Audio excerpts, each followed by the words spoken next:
আমাদের মোস্তফা এখন পাড়ি দিতেছে হচ্ছে গিয়ে পদ্মা সেতু লাইট ভার্সন যেটা ওইটা।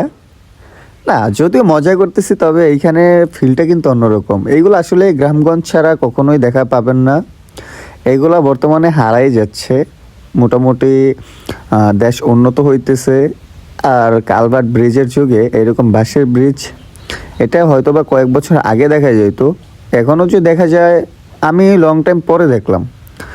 আর গুটি গুটি পায়ে আমাদের সুজন টেডি বিয়ারের মতো করে হেলে দুলে আসতেছে, মনে হইতেছে কিছু খাইছে। দেন হাসান, তারপর হচ্ছে কামরান, আর এইখানে মহিরুদ্দিন ভাই, উনি ওনার SF রাইখা ডিসকভার নিয়ে ঘুরতেছে। ভাই গাড়ি ওইটা নষ্ট হয়ে যাবে, দেখেন বের করেন না। হ্যাঁ, আর পাশাপাশি যে জিনিসটা ভালো লাগছে এখানে ওয়েদারটা, সূর্যটা মোটামুটি অনেক জোস।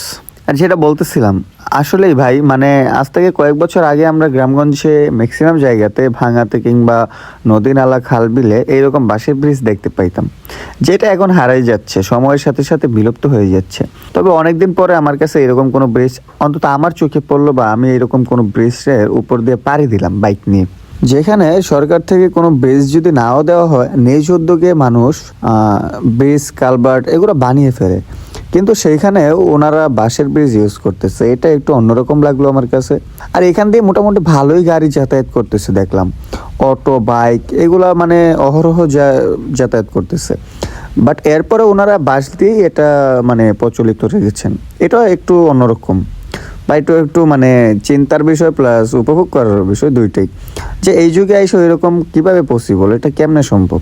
যাই হোক, এই বাঁশের ব্রিজটা আমার কাছে পার্সোনালি ভালোই লাগছে। আপনাদের কাছে কিরকম লাগলো অবশ্যই কমেন্ট করে জানাবেন। আর তার সাথে ভিডিওটা এই পর্যন্ত শেষ করতেছি, দেখা হবে নতুন কোনো ভিডিওতে। ততক্ষণ ভালো থাকুন, সুস্থ থাকুন, see you next, bye by.